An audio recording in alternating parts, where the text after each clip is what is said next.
All right, welcome back to From 8 Arbitration. And let me say a thank you to Jason Leeth, JB, for coming in here and doing that episode. I told y'all that kid knows his stuff. that was as thorough as you'll ever get. You can't go to any training and get anything any more thorough than that. And that's what I want my episodes to be. I want them to be thorough. I want them to cover everything that we cover thoroughly. And you can't get any better or any more thorough than that episode on opting. So the few people who reached out that said they needed an opting episode have reached out and said they appreciate that. Well, I appreciate JB for coming and doing it. I couldn't have done that any better. I'll have him come back and do some more. Today I'm going to start the joint statement episodes. I'm going to have 2 or 3. I'm not going to do all those in one. I'm going to have 2 or 3 episodes on the joint statement, maybe 4. I don't know. But it's important. It's second to discipline to me. It affects livelihoods. It affects morale. It affects our home life. It affects our work life. So we're going to deal with that. But I just wanted to say thank you to JB. He put a lot of time and effort into that. He put a lot of time and effort into researching that for y'all. Now I've got that archived, so anytime anybody has any issues with opting or questions, everything that you could ever want answered is in that episode. So I will have him come back. He's very good at deems, deems desirable. I know I had a episode on deems and restricted sick leave, but I'm going to have him come back and do an episode on deems desirable, on the things that you need to request, the things that the forms and documents that you need to request to cover deems. Okay, he's very good at that. We had an arbitration where they put some individuals on deems here in our installation. We took that to arbitration and we won. Very good decision from arbitrator August. I was the advocate, but JB was the formal A, and fantastic case file, fantastic case. And so I'll have him come back and do a deems maybe after I finish my episodes on the joint statement. But today I'm just going to kind of give an overview. I'm not going to get into a whole lot today on the joint statement. We'll cover a few things, but today's more or less a pep rally for shop stewards. Let me tell you this about the joint statement and about mutual respect. Management doesn't care at all. They don't care how other managers or supervisors treat us.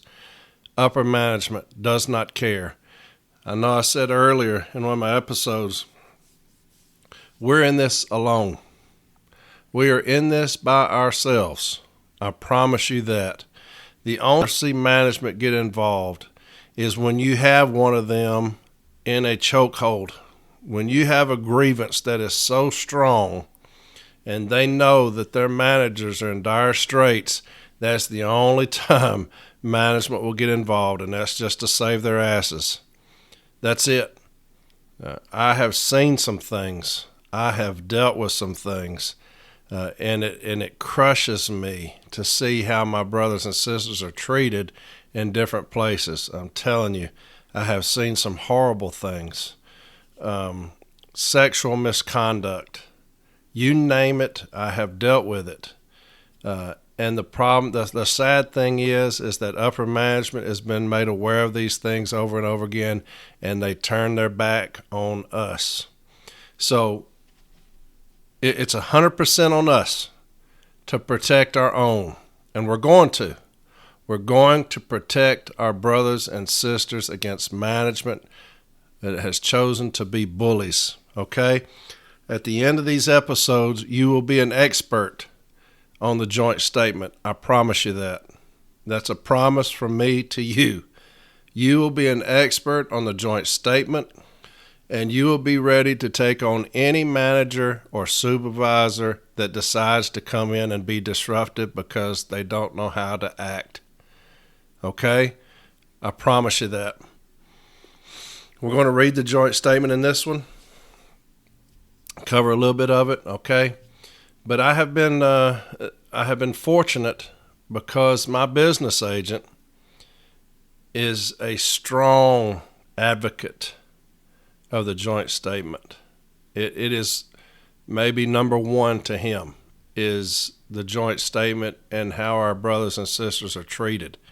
And he has sent teams in different places. And I have been fortunate enough to be on some of those teams. I've told you before, two of the very best that I know of, Jason Leeth and Cliff Stoddard. I'd put those two up against anybody as far as knowledge of the joint statement, case file building around the joint statement, what to look for, the issue statement, which is so important, the remedy, which is so important, and I'll cover all those things with you, okay? But they are experts at that. And so I've been fortunate enough to be with them when we've gone into stations, particularly two stations we had to go into because of management, and we were very fortunate. The case files that we put together on both. The first one was in a station in Mississippi, and we were fortunate enough the arbitrator removed this manager from supervising letter carriers. The second, also from Mississippi, the arbitrator removed this manager from supervising letter carriers for a period of 2 years. Jason actually was the advocate on the first one. I was the advocate on the second one. And we'll talk about those cases. We'll talk about what happened, what we did as far as research and documentation. All of those things will be covered. And so that way you'll know what to do, what to request, what we're going to put in the case file. That's going to be my next episode. Everything that you're going to need to put into a case file, we're going to have it. And there are very specific things that you're going to need to support your position in your case file. Arbitrators, some won't hesitate, but some, they don't like telling management what to do. They don't like telling management to remove their own. They hate it. And so our case files are going to show them how and why and that it's acceptable to do so. And that's what our case files are going to show. And we're going to do it. I'm telling you, you'll be experts at the end of these episodes. Not that I'm an expert, but I'll tell you what you need to do to become one, okay? I had an arbitration once. It was in Gadsden, Alabama. And we had a manager that was into it with a carrier. And he balls up a piece of paper. And they're going back and forth. He just hits this carrier in the face with it. Just rears back, hits her right in the face. She's at the time clock. And so we file a joint statement down there, and it goes to hearing. And the arbitrator, his name was Arbitrator Miles. He's a very management-heavy arbitrator. Most of their major positions, he believes in them. Well, the joint statement, he didn't believe in it. So I'm doing my opening statement, and I'm reading my opening statement to him, and I get to my remedy, and I said, Mr. Arbitrator, we're going to ask that you sustain this grievance. We're going to ask that you remove manager so-and-so from supervising letter carriers. He stops me right in my opening statement. He stops me. He says, hang on just a second, Mr. Walton. I said, yes, sir. He said, I can't do that. I said, you can't do what? I can't tell management to discipline their own. I said, well, sure you can. He said, oh, no, I can't. I said, sir? I said, are you kidding? He said, no, I can't tell management what to do. I said, you ever had a removal case? Well, sure. I said, did you ever tell management to bring the carrier back? Well, yeah. Okay, well, then you can tell management what to do. I said, you choose not to do that. That's the difference. You can do it. You choose not to do it. That's what you're telling me. So we got into it a little bit. We always got into it, me and Mr. Miles. But There are some that feel that way, unfortunately. And so, we have to do a great job of file building, case file building. All right? And we're going to do that. I promise you. We're going to get everything in that case file that you're going to need. The issue statement, we're going to have one on the issue statement, the remedy. We'll talk about some different sites. We're going to read some things. That will help you become experts. All right? Let's read the joint statement. And it's incorporated into the agreement through Article 15 and Article 19 via the joint statement on violence behavior in the workplace. All right? One of the most critical things to remember when we're dealing with the joint statement on violence and behavior in the workplace is it's just that. It is the joint statement on violence and behavior in the workplace. Management cuts out behavior 100% of the time. When we're talking about management that is being bullies, management will always say, when you go to the hearing, when you go to the Formal A, there were never any threats. He never put his hand on anybody. There was no violence here. Well, that's part of it. That's part of the joint statement. Most of the time, what we're going to get management on is the behavior part. And that's where our contentions are going to come in. This is not dealing with violence. This is dealing with behavior and a pattern of behavior that is unacceptable. And we're going to cover that, but most of our joint statements are going to be dealing with behavior. Rarely ever will you have one that is on violence. Now, you will. Sometimes you will have one that is on violence. And the thing is that you need a history of behavior. You do not need a history of violence. Okay? You need a history of behavior. You do not need a history of violence. Violence, one and done. We're gonna get in management's ass on that. Any type of violence to us, that's you get one shot. Behavior, unfortunately, it takes us a while, and the joint statement states that. Okay, so let's read the joint statement, and then I'll be done with this episode. Okay, this one's kind of getting you ready for where we're going. Very short. Next week, we'll get into the case file, what we're going to need to put in the case file. Everything that you're going to need, we're going to do that. Then the next one, we're going to have our issue and our remedy, all right? And then I may do another one on reading some arbitration sites to you, kind of show you where we're at, and also reading some of the things that are in the case file, okay? And that way, when these are done, you're going to be ready to tackle anybody that comes into your station and chooses to be a bully. All right? So let's read the joint statement together. This is the joint statement on violence behavior in the workplace. And this is from 1992, okay? And it's still just as relevant today. States this: we all grieve for the Royal Oak victims, and we sympathize with their families, as we have grieved and sympathized all too often before in similar horrifying circumstances. But grief and sympathy are not enough. Neither are ritualistic expressions of grave concern or the initiation of investigations, studies, or research projects. Let me stop right there. A lot of the history that you're going to have in your files are probably going to be surveys that have been done, questionnaires that are in the file, investigations by both parties through some kind of joint team, threat assessment team, whatever y'all's district calls them. A lot of your case files probably going to have a lot of those things in there, okay? Those are great to have for history, but this is covered right there in the joint statement where it says, but grief and sympathy are not enough. Neither are ritualistic expressions of grave concern or the initiation of investigations, studies, or research projects. Okay? So we're covering all those things.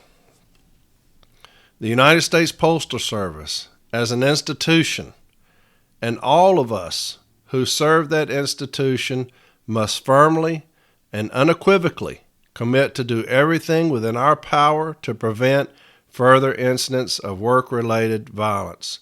Now, the unions are the only ones that are concerned with that sentence.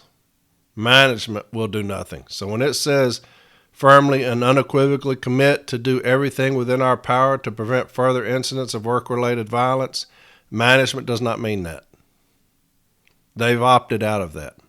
Matter of fact, when I show you some of the information we're going to put in there, they opt out of it. And National Arbitrator Snow, when we take this case to arbitration, in our closing briefs, the management, the Postal Service, is attempting to opt out of this agreement, saying that it wasn't a binding agreement. It's just a statement. And we'll cover all those things. But management immediately regretted signing the joint statement. And when it went to arbitration, they tried to get out of it. So they're not going to commit themselves to do anything other than what they're told to do through either a settlement agreement or as window dressing, okay? It says, this is a time for a candid appraisal of our flaws and not a time for scapegoating, finger pointing, or procrastination. That's huge language when an advocate gets in front of an arbitrator. Procrastination. Because some cases we've taken a hearing where there's been 10, 11, 12, 13 years of cease and desist on violating the joint statement, on cease and desist on 115 mutual respect. 10, 15 years. That's procrastination. Management doesn't care, okay? It is a time for reaffirming the basic right of all employees to a safe and humane working environment. Here's important. This is important here. It is also the time to take action to show that we mean what we say.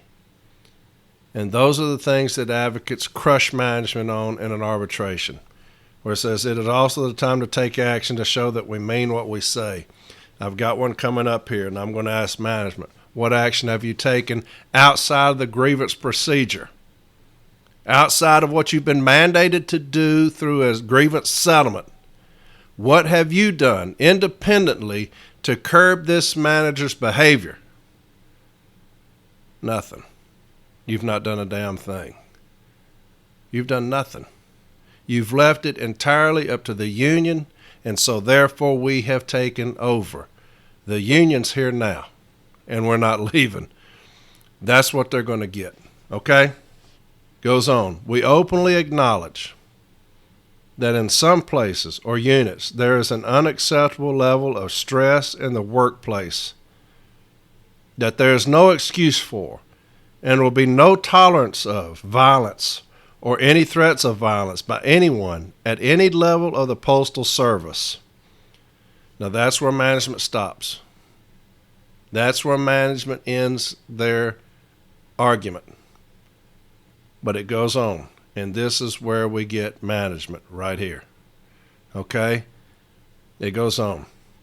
And there is no excuse for, and will be no tolerance of harassment, intimidation, threats, or bullying by anyone.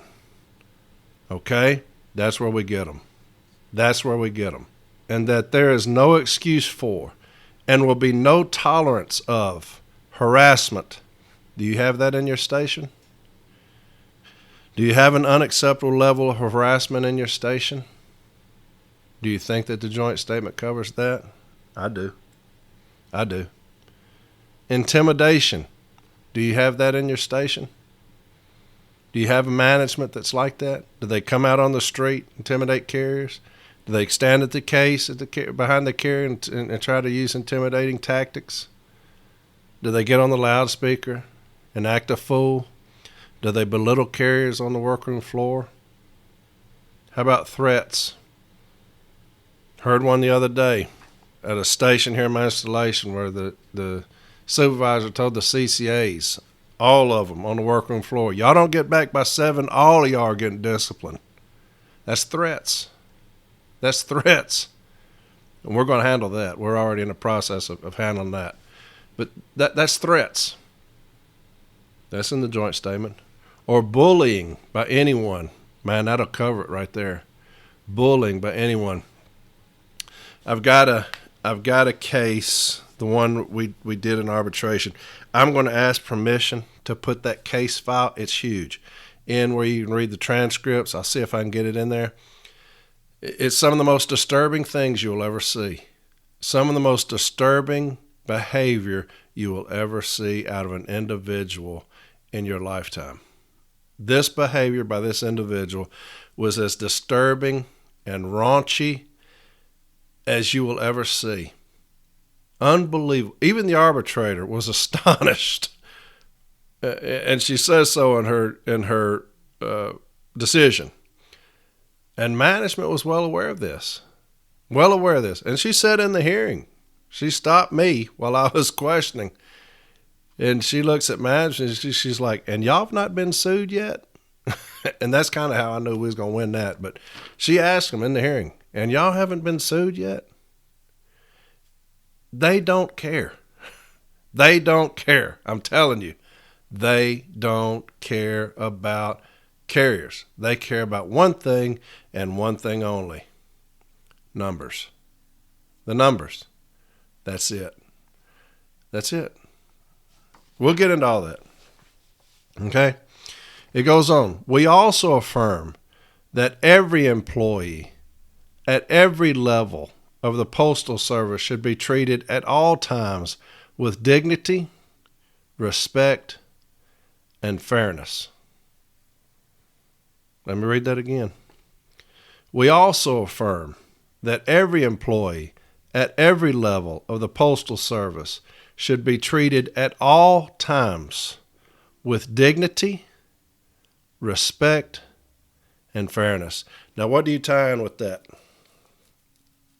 What do you tie in with that when you got your issue statement? And I'll go over issue statements later. But how about 115 of the M39 handbook, mutual respect? Huh? Mutual respect. That's the sister to this, okay? That's the partner right here is 115, all right? It goes on. The need for the USPS to serve the public efficiently and productively, and the need for all employees to be committed to giving a fair day's work for a fair day's pay does not justify actions that are abusive or intolerant. That's where you're going to get most of management most of the time. That right there. And we'll cover all this later. I'll read that again. The need for the USPS to serve the public efficiently and productively, that's because when you see grievance come up about the joint statement, what does management say? What is their argument? They just don't want to be managed. They just don't want to be managed. They had an old manager in here that just let them do whatever they wanted to do. Now I'm here, and they just can't take proper management. They can't take true management. Their productivity is bad because of the old manager. That's what happened in this one, in the second one in Mississippi that I was the advocate for. That's what they were saying. You know, I came in and they just don't like my management style because they've been used to getting away with everything. Their productivity is terrible. He even blamed management. Management's productivity was terrible. That's what they'll say. And that's the reason when I tell you to read everything, when you get information, when you get statements, when you get contentions, read everything. It's important during the joint statement we read everything, okay? Because you're going to catch management doing that a lot.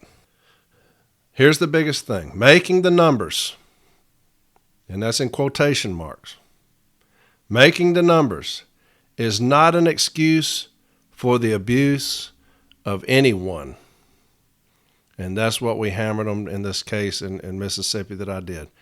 Making the numbers is not an excuse for the abuse of anyone, because management 100% of the time will say these carriers just don't know how to be managed. They're lazy. Their productivity is this.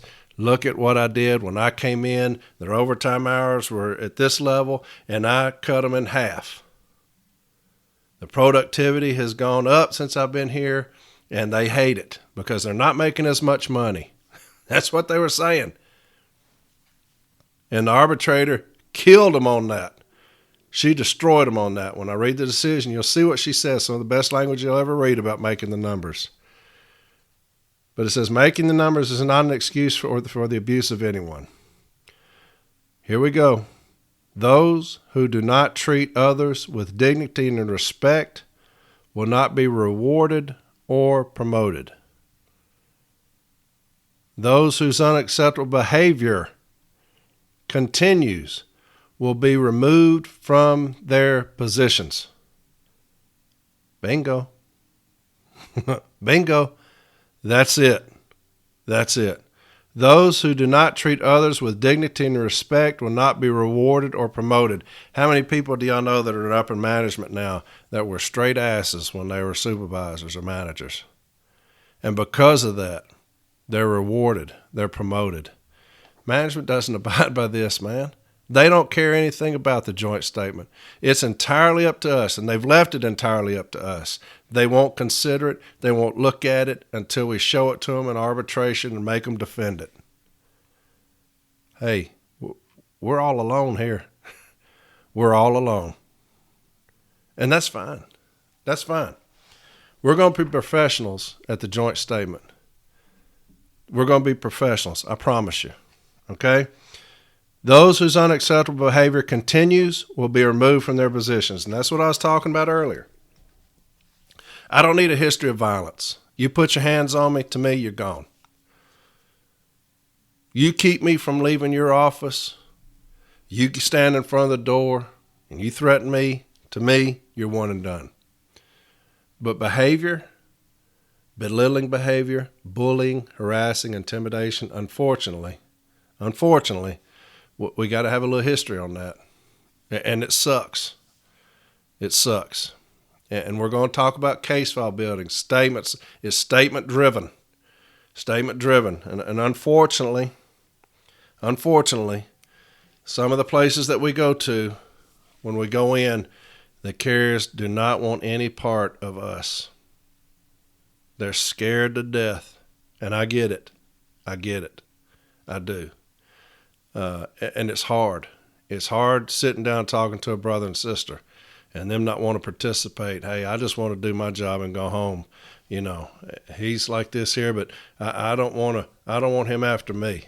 I don't want him. Hey, look, I get it. But you know what that's not? You know what that's not being? That's not being union. Union means what? We're together. We're together. That's what union means. I always give the example to my carriers to kind of, give them pep rallies every once in a while. And I'll have one of them come up and I was like, if I take my hand and I spread out my fingers and I take this finger and I poke you in the chest, it's going to be uncomfortable. It's going to be uncomfortable. Just that one member, that one digit, you won't like it. But if I close this fist, if I put all these fingers together and I close this fist, I'm going to cave that chest in. That's union. That's union. That's what we have to be to get rid of management that has chosen to be bullies. You've got to close that fist and be a union. And that's what I tell carriers. Look, I don't want to get involved. I just want to go home. Hey, look here, baby, I understand. I promise you I do. But you've got a tyrant running this place, and you've got carriers whose lives have been affected. Their home lives have been affected. They cry every morning when they come in here. They cry every night when they go to sleep, knowing they got to come in here and put up with this shit. And you are going to stand up and be a union. And we're going to get rid of these managers who have chosen to be bullies. I promise you, we're not going to let you down, and we're not leaving. We're going to stay here until it happens. That's what we have to do, folks. That's what we have to do. But I've gone in places with these teams, and it's sad. It's sad. Carriers don't want to get involved because they're scared. But that's why we have surveys, okay? Where was I? Got off on a rabbit trail. I'm sorry. Go back to that. Those whose unacceptable behavior continues will be removed from their positions. What's the most important word in that sentence? When you tell an arbitrator, when you're reading this to an arbitrator, what's the most important word there? And I'm going to read it again. Those whose unacceptable behavior continues will be removed from their positions. What's the most important word? Will. Will be removed. And that's what we tell arbitrators. It doesn't say should be removed, might be removed, may be removed. It says those whose unacceptable behavior continues will be removed from their positions. They will. We have a case file that's documented that the unacceptable behavior has continued for however many months or years, and we're here to pay the piper. We're here to make them reap what they've sown. That's exactly what I told the arbitrator in my last arbitration, the one in Mississippi. This man is here to reap what he has sown over 15 years of being a tyrant and a bully, and today is his day to answer for all of it. And so she bought it. Goes on, we obviously cannot ensure that however seriously intentioned our words may be, they will not be treated with winks and nods or skepticism by some of our over 700,000 employees. And that's what an arbitrator is going to show management. They're going to show an arbitrator, and they're going to look over there at management's advocate, and they're going to say this while they're looking at management's advocate. They're going to say, we obviously cannot ensure that however seriously intentioned our words may be, they will not be treated with winks and nods or skepticism about some of our over 700,000 employees, because that's what happens when you let management manage their own. It's met with winks and nods and assurances. Hey, we're going to take care of you. Don't you worry about anything. But the union's here now. The union's here now, baby. And we're going to answer for some things. All right? But let there be no mistake that we mean what we say, and we will enforce our commitment to a workplace where dignity, respect, and fairness are basic human rights, and where those who do not respect those rights are not tolerated. That sounds good, doesn't it? Huh? Most of the major unions have signed this thing with that agreement. Management has signed this thing, whether they don't want to be in it or not. They're in it. Let me read that again. But let there be no mistake that we mean what we say, and we will enforce our commitment to a workplace where dignity, respect, and fairness are basic human rights, and where those who do not respect those rights are not tolerated. It does not say, we'll enforce our commitment to a workplace free of violence. Okay? It doesn't say that. We will enforce our commitment to a workplace free of violence. It says we will enforce our commitment to a workplace where dignity, respect, and fairness are basic human rights, and where those who do not respect those rights are not tolerated. What does that mean? Exactly what it says, baby. Hey, you're not going to be tolerated here. Your management style is best somewhere else, where there is no employees. But you, sir, you're not going to be tolerated here. Okay? Hate to tell you that. And then it goes on. Our intention is to make the workroom floor a safer, more harmonious. Is your workplace harmonious? Is your work floor harmonious? Why is it not harmonious? Is it because you got some asshole manager? Is that why it's not harmonious? It's covered right there. As well as a more productive workplace. We pledge our efforts to these objectives, and you got the signature of most major unions and postal management. That's my episode for today. Kind of a cheerleading episode. You may not have got a whole lot from it, but we went over the joint statement. I'm going to go over the joint statement again in my next episode. Understand this. We're in it by ourselves. We are in this by ourselves. And there's no place I'd rather be than with my brothers and sisters in this fight by ourselves. I don't need anybody else. I don't need anybody else.